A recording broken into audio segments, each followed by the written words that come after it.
First up is Camilla Forsberg. You will talk about pupils' perspective on playground disputes, harassments, and bullying. Welcome. Yes, so I'm here to talk about a paper on playground disputes, harassment, and bullying that I have conducted together with my colleagues at Linköping University. Paul Horton and Robert Thornberg are involved in this project. And we focus on, in a broad sense in this project, how the school setting and the institutional context of schooling are part of creating bullying, and how that is like nested within different social ecological systems that will affect what is going on in school. And I will return to that later. But as part of that, we came across the spatial aspects and different spaces in school and how those connect to bullying and the social ecological system. And this is not new. We've seen previous research on school playgrounds. These are just some issues that we know from studies or reports about the school playground. And that is usually a classic structure in many schools and for who is out on the school playground. It's a lot of pupils outside at the same time with a few adults supervising. That's quite a common way to do it. It's usually young pupils outdoors and older indoors. So from around 7th grade in Swedish schools, when you're around 13 years old, you are no longer, you don't have to be outside on the playground when you're on break time. Whereas if you're up to 12 years old and go to 6th grade, you should be outside. That is the common norm in Sweden. The playground design then reveals a gap between different work groups. It's quite uncommon that schools or teachers are involved in discussions about how the design come to be at school playgrounds. Rather, they are in the hand of other professions, like, for example, architects, who may not know what would be a best way to create a school playground. There has also been some attention on how the playgrounds might at times be quite small. And there was a report from Boverket and the Ministry of Education, the Folkhälsomyndigheten, a government focusing on health in Sweden, that there are quite small playgrounds areas, and they said, make room for the children. But this is not always easy, especially we have quite small playgrounds at independent schools, which is related to that those schools are sometimes located in buildings that were not built as school buildings to begin with. So there was no thought of having a playground there, of course, then. And we know that bullying usually takes place on playgrounds too. That is one of the locations in school where bullying takes place. And why do bullying happen at the school playground? Well, previous research addressed the playground size as one aspect, but also then the pupil density. If we schedule all pupils out on the playground at the same time, that might become a quite dense situation. And if the playground is rather small to begin with, then we will have pupil density, and then bullying might happen. Another reason is that it's unstructured time, which means that pupils are to a large extent free to decide what they want to do when they have a break on the playground. They decide what activities they want to engage in, and of course in relation to what is possible to do at the playground, like what resources and equipment are available. But still, they to a large extent have the freedom to decide. And honestly, they should have that freedom too. But it's something that is related to why bullying happens. It's also sometimes an unsupervised time.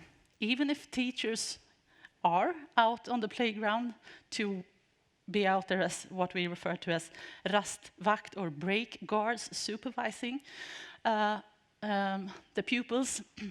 The playgrounds can it can be many different locations, and so the teachers have to be at all of those locations, and that make the opportunity for being times when it's unsupervised. Of course, it might also be that there is no teacher out there because someone forgot to go out there, and there's not really an organization around. Sometimes being out and supervising, so it's in lack in the structure. But there are quite few studies on the spatial aspects, and there's been arguments saying that more studies are needed on how bullying connects to various spaces, as it is crucial for bullying prevention work.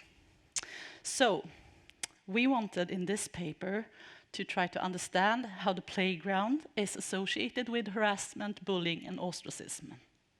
The data, I already mentioned that it's taken from a larger project where we focus on the relations between bullying and the institutional context of schooling. It's an ethnographic study combining observations and semi-structured interviews. We use participant observations, we follow the pupils around. The data here, of course, then comes from being out with them on the playground, watching what they are doing, following them around at the different locations, and so forth.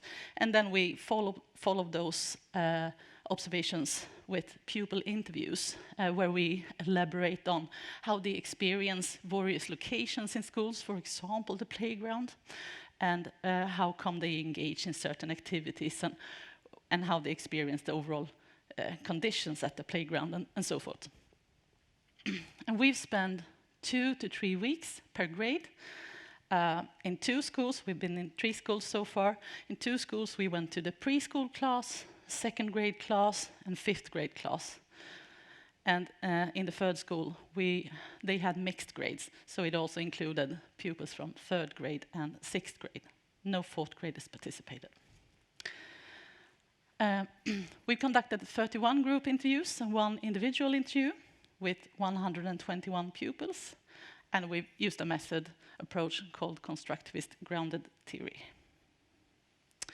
So, our findings then suggest that it is a social process going on with different factors interacting that together co-produce possibilities for school bullying to happen at the playground. And the 3 interacting factors are teacher supervision, the space conditions, and the unstructured activities that the pupils engage in. And as I previously said, we have used a socio-ecological perspective on how the school pride is nested within different systems. And if anyone, I know some of you were here yesterday when I talked about the football pitch, you will recognize this one because I showed it yesterday. So this is just an illustration of the social ecological perspective. It's taken from Bronfenbrenner, Uri Bronfenbrenner, if you are familiar with his work. And it views several factors as interconnected in shaping school bullying, or it could be other aspects too, of course. We have the micro, meso, exo, and macro system. It can also be added a chrono system outside here that sort of reveal how it's also all in process. These things are not stable, they can change throughout time. But we look at these 4 systems to the most. And we have the microsystem, and that is the immediate setting. In our study, that is the peer ecology and the playground. And then we have the mesosystem, that is the relation between different microsystems and how they co-produce certain processes. It might, for example, be if someone participates in an activity on the leisure time and they learn rules about football or hockey or floorball, and when they come to school and are out on the playground, they want to play that activity with those rules, and they are skilled maybe at the sport, and so they want other pupils to also play real hockey or real football. And so a lot of conflicts and disputes occur because of that. And the ecosystem, that is system in which the pupil or the teacher themselves does not belong, but still it affects them a lot. It might be financial decisions taken on for example, closely related to how much equipment or resources the school has to buy equipment for the playground, and also related to how many teachers are there at the school, how many teachers are actually available for being out on the playground, and issues related to the scheduling of teachers and pupils, and so forth. And yeah, and the macro system, that will be all kind of attitudes and ideologies of the culture affecting the school setting. For example, norms about being outdoors on the playground if you're a young pupil, and indoors if you're older.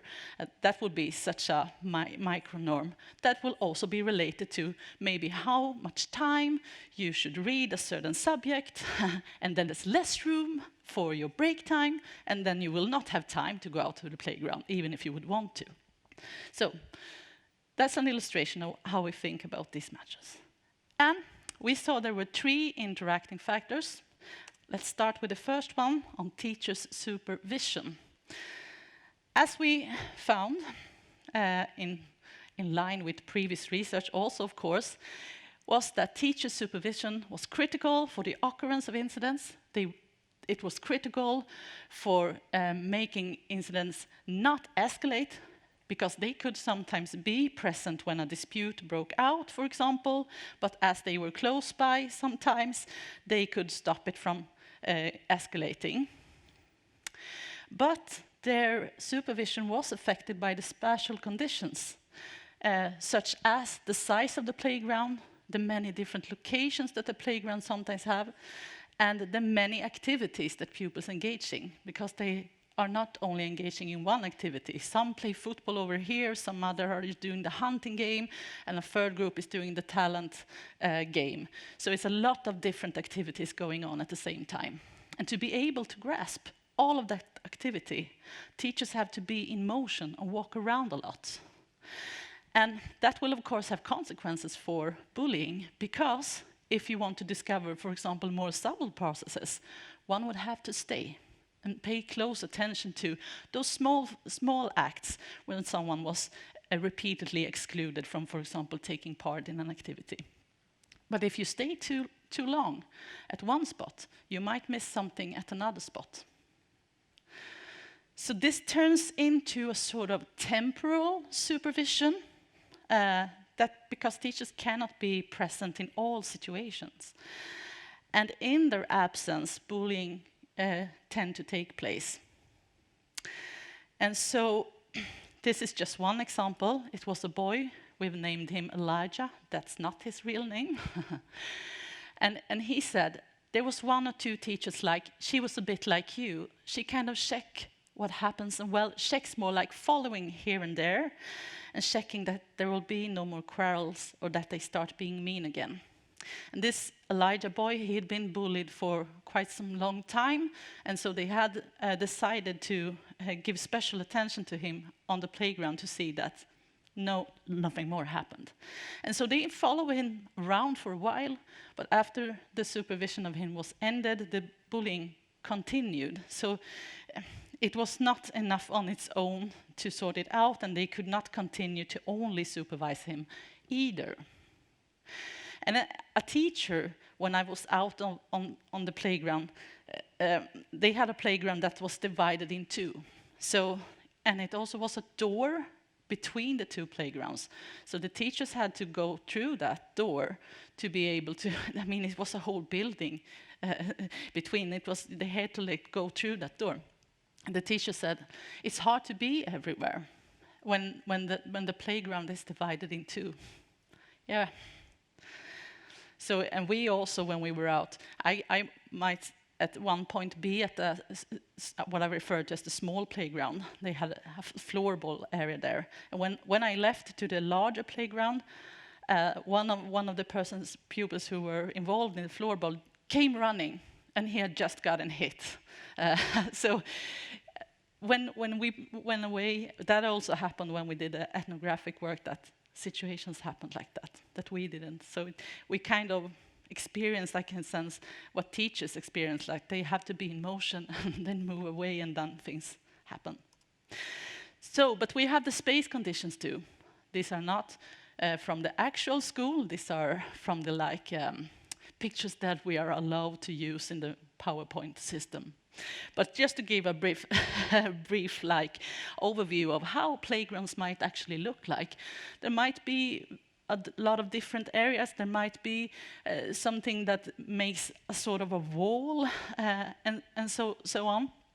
There might be colors, there might be concrete, there might be grass.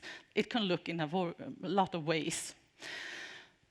Usually, even if there's a small playground, it tends to have some different locations or areas.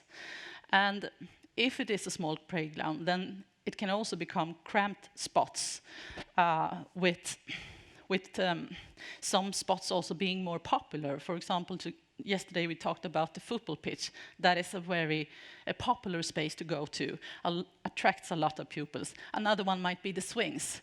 A lot of people want to use the swings, and there aren't a lot of swings. So that's a situation in where a lot of incidents might happen. And so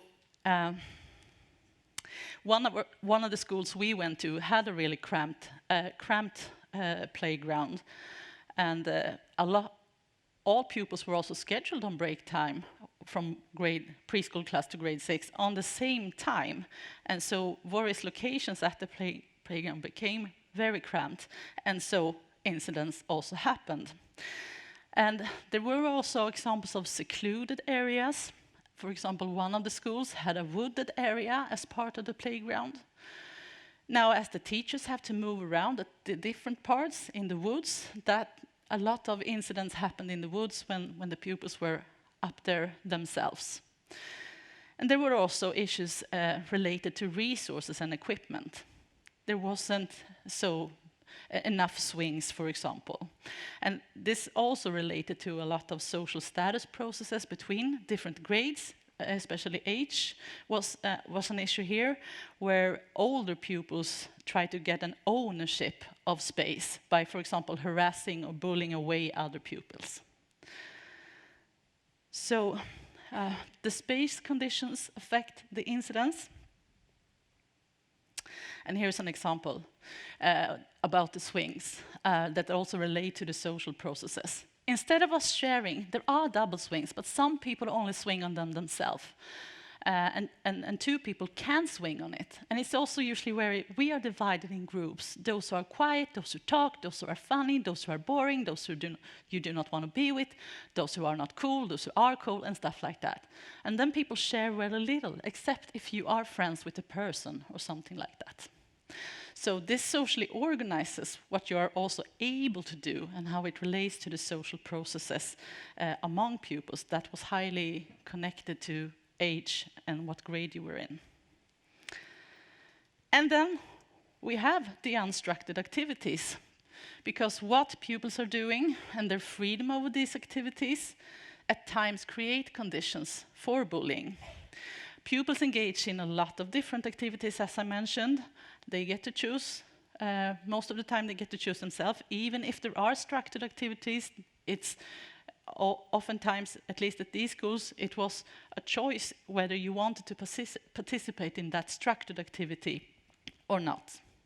And pupils make up rules about what to do in their activities. Sometimes they bring in rules, as I said, from like floorball or hockey or football that they take part in the leisure time, and they want that to be the rules that they use at the school as well, so they end up negotiating the rules in the game. And a lot of the incidents also relate to pupils not following the rules, and the rules becoming a condition for being included in the activity. And so here are a lot of more subtle processes taking place, because they can also switch activities during the same break time at the playground. And so that is something that we just found, that they were doing something, and then all of a sudden, they just stopped doing it. So that was like a normal thing. But that could also be very useful if you wanted to exclude someone. So we just end, no, we're not doing that activity anymore. And for example, Nini, she says she does not understand the rules. Agnes and Sarah point out that Nini is doing the game in the wrong way. Sarah reports to Agnes that Nini is doing it wrong again. Agnes reprimands Nini by explaining the rules. Camilla should grab us, not the other way around. Nini says she still does not understand. Agnes says, if you do not understand the rules, you can't participate in this game. Nini says she wants to participate.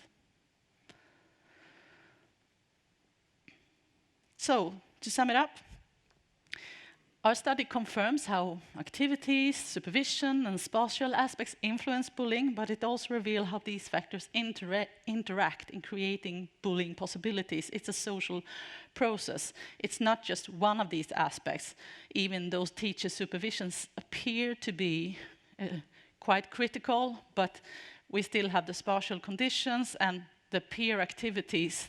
They take place anyway in some sense.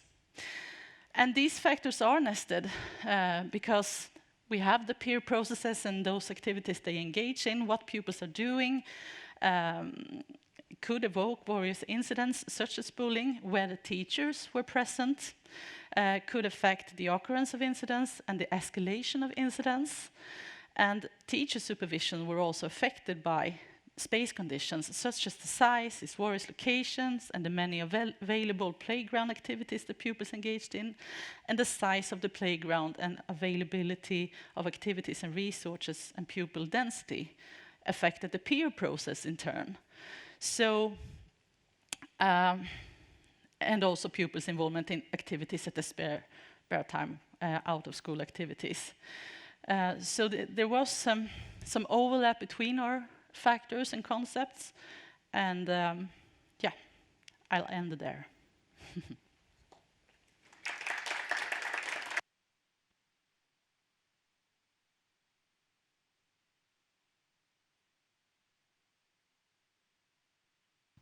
Thank you so much. Next speaker is Muthanna Samara, and you will have a presentation on psychological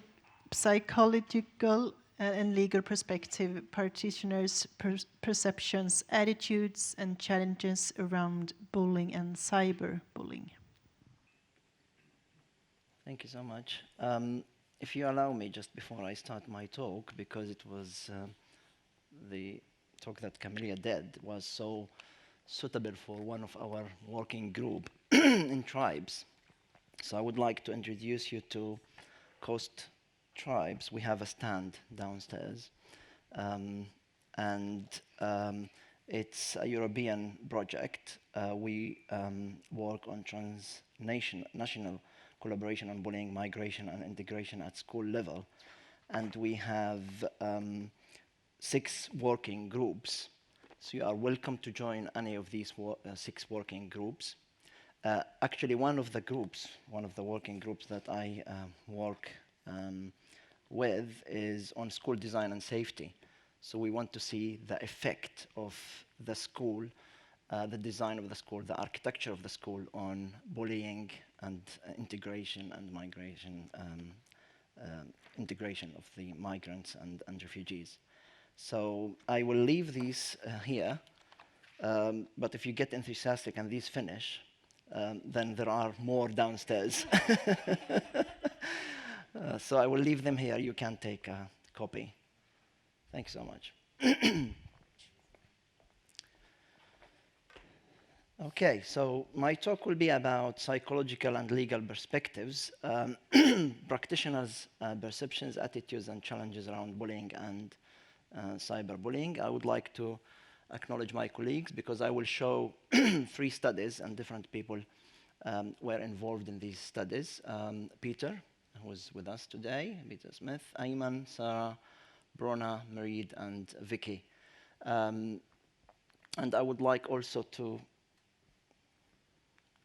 it doesn't want me to. Yeah.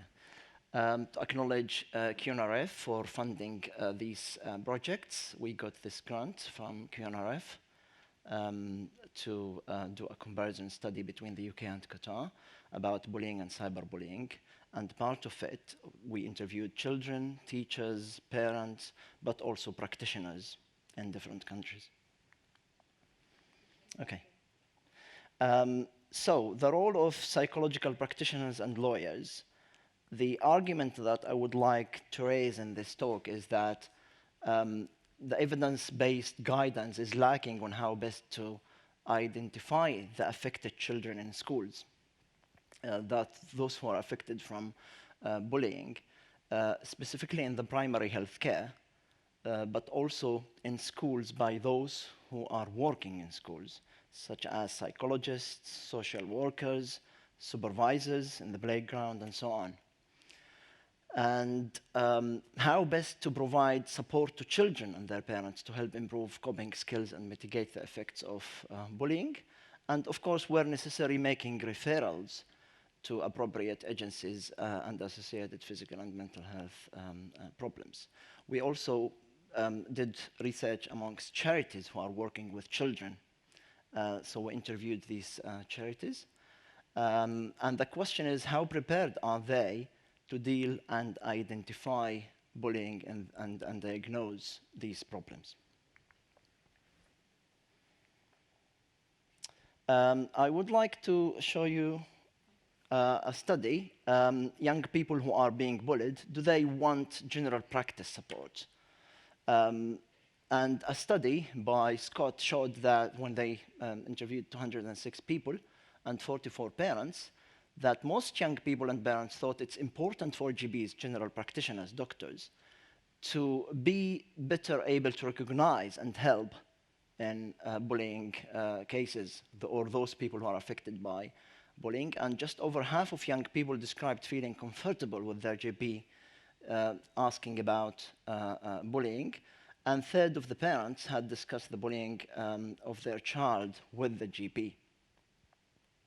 And the vast majority of the parents were positive about the idea of their child being asked to complete a screening questionnaire, which includes questions about bullying. The problem is that children, or especially victims, suffer in silence, and thus they need people who are working directly with children to identify the signs of maybe being bullied, such as doctors. So when they go to the doctor, the doctors may identify some signs like bruises and so on. So they need to be able to relate these to maybe bullying cases. The same with psychologists in the school who works in the school or with different schools, supervisors in the playground and so on. They need to know the signs of bullying and victimization and thus be able to deal with these situations. Oh, thanks. On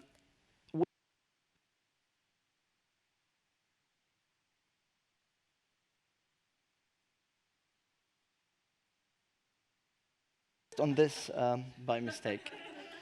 They can't work together. So we reviewed the laws that are existence in, because we also did interviews with lawyers. So we reviewed the legal and laws that are existence in the UK. And these are the laws that are existent that may be related to bullying and cyberbullying, but not directly related to bullying and cyberbullying. So there is no specific regulation or law that deals directly with bullying and cyberbullying. They are all around harassment, like, for example, the Public Order Act. A person is prohibited from display any writing, sign, or other visible representation which is threatening, abusive, or insulting within the hearing or sight of a person likely to cause harassment, alarm, or distress thereby. The Telecommunication Act, the Computer Misuse Act, Malicious Communication Act, Communication Act, Crime and Disorder Act, Defamation Act, and so on. However, there is no direct law that mentions the word bullying or the cyberbullying. And also, such laws and acts can apply to children as young as 10 years old, which is really problematic.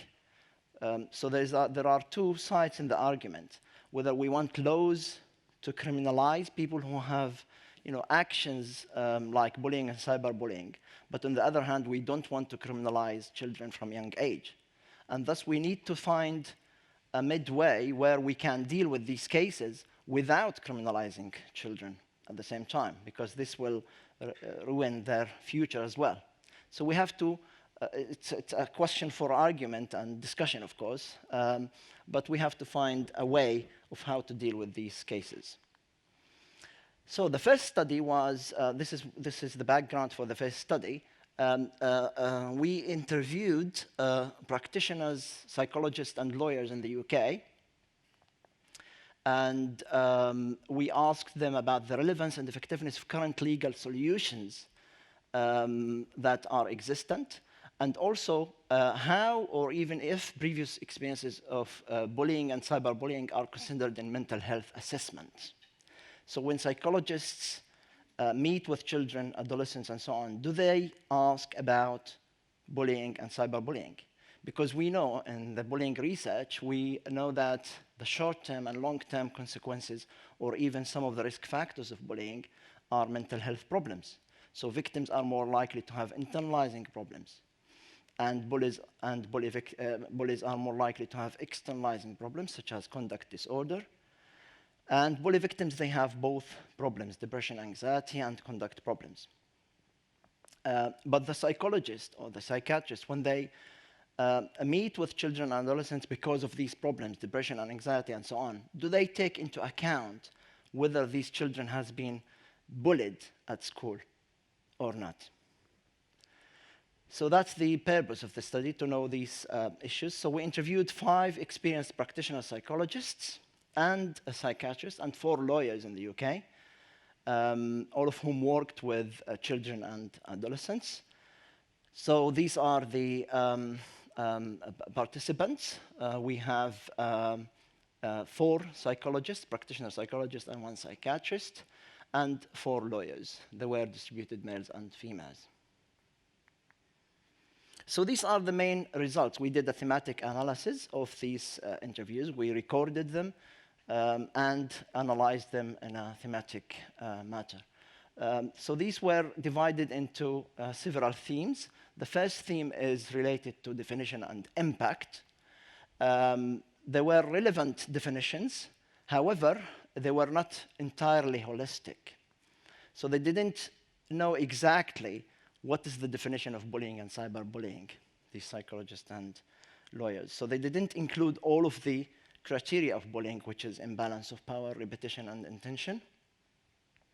However, they knew that cyberbullying is unique by the anonymity and the physical distance, but they find it hard to establish intention to harm and imbalance of power in cyberbullying, which is the case in some cases. When we asked them about the impact of bullying, cyberbullying being more impactful than traditional, which contradicts some research. Yes, some research found that cyberbullying may be more impactful than traditional bullying, which is direct and verbal and physical. But some research also found the other way around, or that they are similarly impactful. The psychological practitioners felt that bullying significantly contributed towards psychopathology and influenced the psychological health of a victim. On the other hand, the lawyers shared similar views and mentioned several negative consequences. Although they are lawyers, they have some information about the psychological impacts of bullying. But there was limited knowledge or awareness about the impact of bullies and bully victims or sibling bullying. They have no information about the existence of a third group, which is called bully victims, which we found in research, which the highest risk group amongst the subgroups of bullying is the bully victims, because they share the characteristics of the victim as well as the bully. But the practitioners didn't know about the existence of this group, the bully victim group, those who are bullying others but also victimized by others at the same time. They also don't know about sibling bullying. And thus, this is very important to point out, because this is very important when they meet with children to know what exactly they have been exposed to. With regards to professional procedures, practitioners displayed mixed usage of diagnostic manuals. They used DSM, but ICD-10, DSM-5 and ICD-10 mostly. But they didn't include any mention of bullying in their diagnostic manuals or in their diagnostic way of diagnosing mental health problems. So they didn't take into account bullying and victimization when they speak to children about mental health problems. They just stick to the manual, DSM, or the existence of this criteria, without taking into account other aspects, such as bullying at home or at school. The lawyers, on the other hand, referred to some laws, so they have knowledge about the existence of some of these laws that I showed at the beginning, but they questioned the applicability of these laws, and they thought that these laws should be amended to include also cyber bullying. But they also thought that bullying and cyberbullying are not overly simplistic and thus hard to implement, especially with regards to anonymity in the cyberbullying aspect, because you don't know who has done the action. And thus they said that there's lack of expertise within the police system and police resources, that they thought that police services and resources, they should be trained on these issues, especially with the development of bullying into cyberbullying. And the last theme in this study was in education, which is considered vital for bullies to take the perspective of their victims and consider the consequences of their actions. The practitioners also thought that bullies might not perceive themselves to be perpetrators, and as such cannot be expected to understand the seriousness of their behaviors. This is what the psychologists think about the bullies. And thus education needs to be directed towards the general population as a whole about bullying and cyberbullying. Police, lawyers, and practitioners should seek constant education of the latest trends in bullying, because the development of bullying is so fast, especially with the development of technology. And thus, if we don't follow up with this, then we will miss out some cases which can be bullied by any of the social media and so on, or technology. The second study is we did interviews with charities who are working with children. 25 representatives of 20 charities, local and nationwide in the UK, took part in the semi-structured interview. Little research has been conducted amongst charities who are working with children about these issues. Again, we interviewed and recorded these interviews, and we did a thematic analysis on these themes, the definition of bullying. They know about the definition of bullying, verbal, physical, and so on, but they don't know, or they ignored the existence of relational bullying. So they don't have enough knowledge about the forms of bullying. They know about verbal, physical, but they don't know about relational bullying.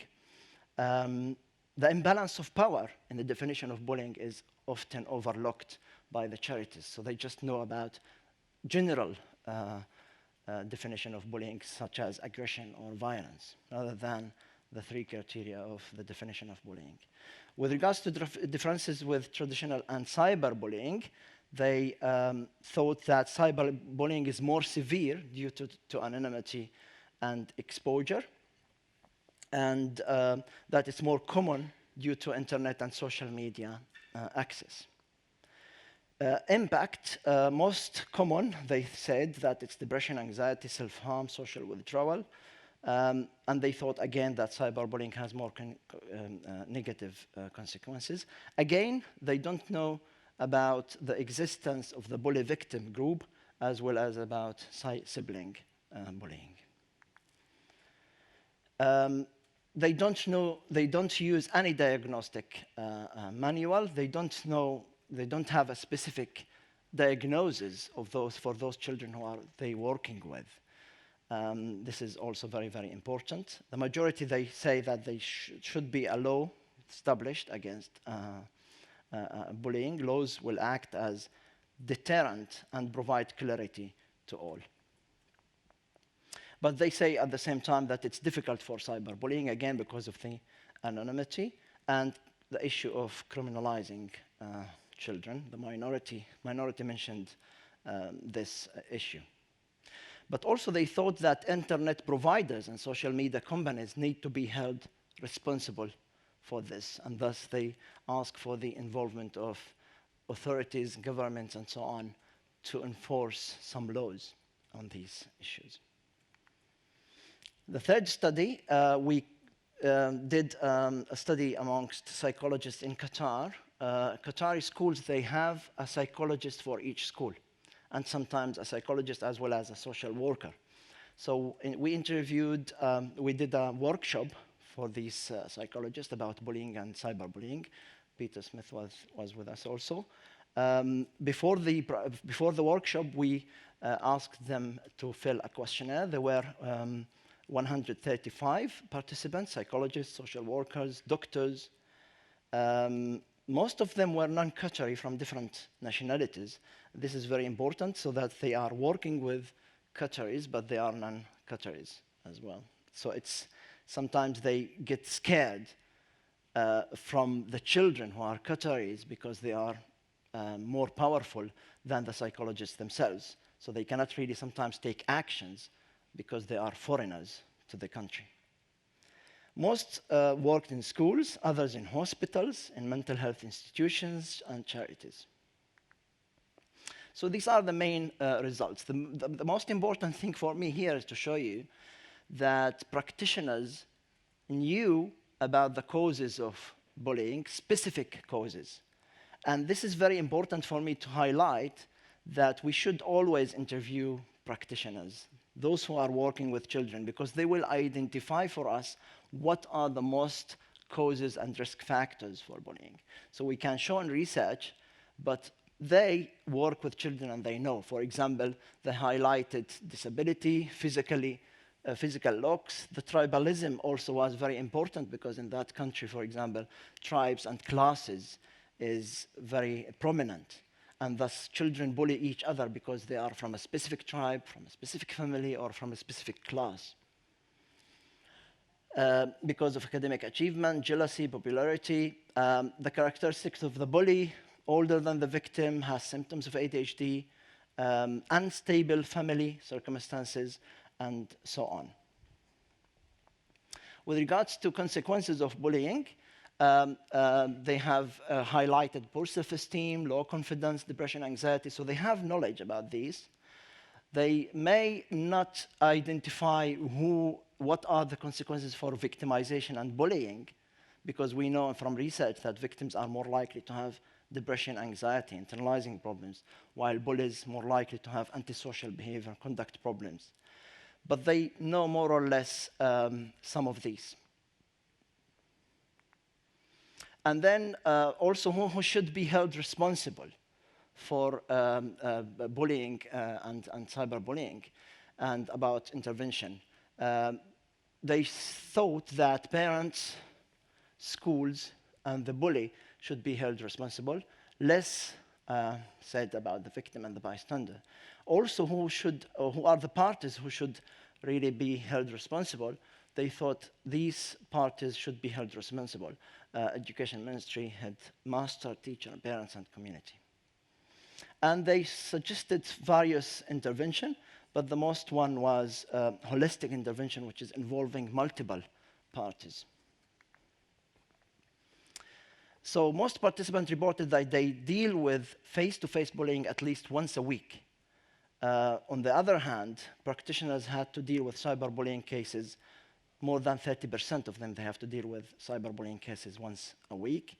They were significantly more likely to deal with face-to-face bullying than medical professionals, those who are working in schools. those practitioners or psychologists who perceived bullying as a normal behavior were less likely to support bullying and cyberbullying laws. Just to conclude, it's very important to take the point of view of those who are in the stakeholders, such as lawyers, psychologists, charities who work with children. Because if we want to construct anti-bullying policy or intervention, these views should be taken into account. Yes, we do work with children, we investigate bullying amongst children, but those who are working with children are also important because they face these problems. And it's important to take into account bullying and cyberbullying when we do diagnosis of mental health problems. There should be also more awareness about bullying amongst these stakeholders. Effective interventions can be delivered in primary care to minimize the consequences of bullying. And of course, they should be educated about the forms of bullying and the existence of sibling bullying. Thank you so much.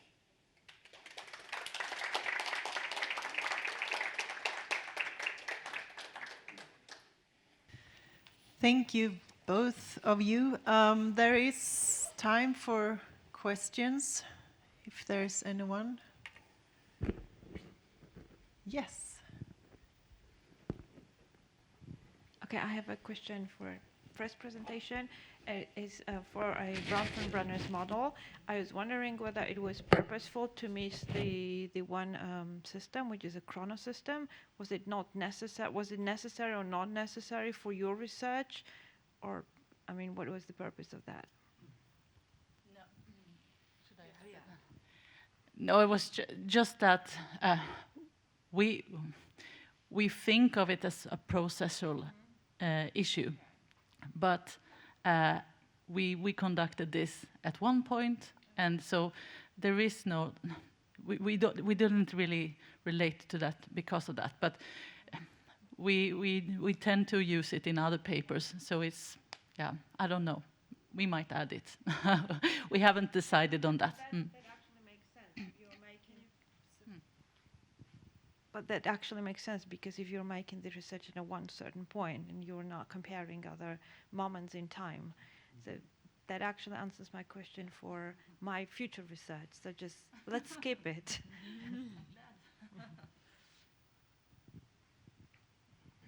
Thank you. Someone else? Yeah. Do you have any ideas about how to, create the diagnosis for bullying? For instance, in DSM, when you use that manual, how that could look like? Thank you so much. It's a very important question. I think bullying only exists in the diagnosis of conduct disorder as part of the criteria. However, I think there should be either part of DSM a specific section about victimization because it's one of the strong predictors of mental health problems, either short-term or long-term, and even can lead to suicidal ideation or suicide action. So it's very dangerous, and thus we need to really identify and diagnose this problem.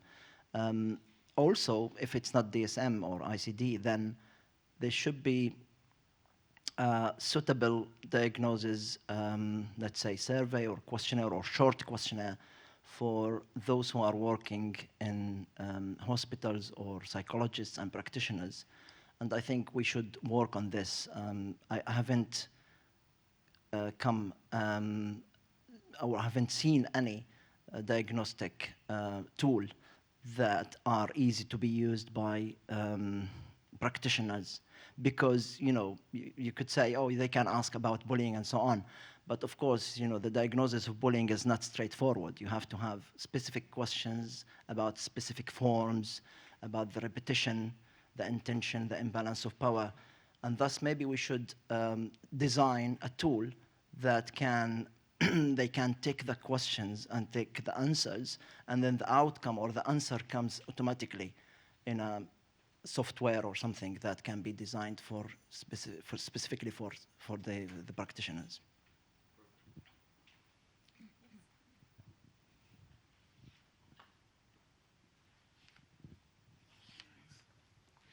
I think this is a follow-on, actually, Muthanna, from what you were just saying about definition, really. And you mentioned the 3 criteria, you know, the imbalance of power, repetition, and intent. I wonder what you felt about this new definition of bullying that we're going to be hearing about shortly. For example, repetition is not, I think, explicitly mentioned there, is it?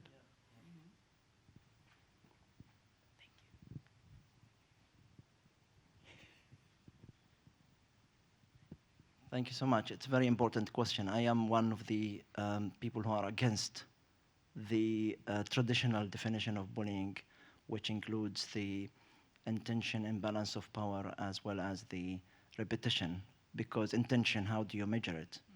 We faced this in the workshop when we showed this definition, and people, they asked us, how do you know the intention? The bully could say, oh, I didn't intend really to harm others. And the same thing with repetition, because they can say, I am just joking, I'm just teasing.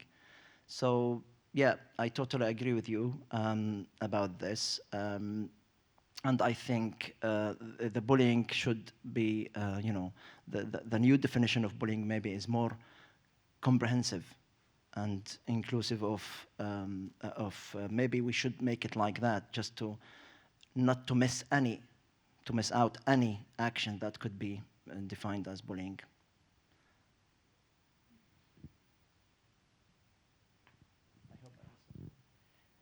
Yes, the last questions. Okay, so I'm just curious, what do you think, what should be, so if we included questions about bullying, for example, when a GP examines a child and sees suspicious signs on his body or her body, and he or she suspects that there was some bullying and asks questions about it. But what should be the next step? So do you think there should be a report system like with family violence, when a GP suspects that there is family violence involved, then they have to report this? Do you think that there should be a report system for bullying? And if yes, then who should they report to? To the school or to other authorities? I'm really, really interested in your opinion. I think it depends where the case was discovered, whether it's in the hospital, the school, or any other authority. And I think there should be a clear guidance what to do in these cases, but in all means, just to assure the victim that their case will be taken seriously. Because the problem is that victims feel that if they talk about their victimization, their cases will not be taken seriously. And they will maybe called as a snitch, as we discussed yesterday in the pre-conference, and they will get scared from the bully. So we should take all of these into account to protect the victim, firstly, assure them, and to protect them from being bullied again because they told others. So I think, for example, psychologists in the school, they should assure the victim first, and secondly, maybe talk to the parents, to the social worker, to the authorities, and make sure that the victim's rights are protected. In the hospital, I think also they should talk to the parents and maybe talk to the authorities as well, just to make sure that victims are not victimized again. And I think hospitals also should collaborate or coordinate with the school, because maybe the child has been, bullied at school. Also maybe with the police. It depends on the case. Sometimes it's cyberbullying, so it's outside of the school. But in all means, just as a conclusion, we should take these seriously and follow up the cases until it is resolved. Thank you, Camilla and Muthanna, for your presentations. The time is running. So a round of applause for you, and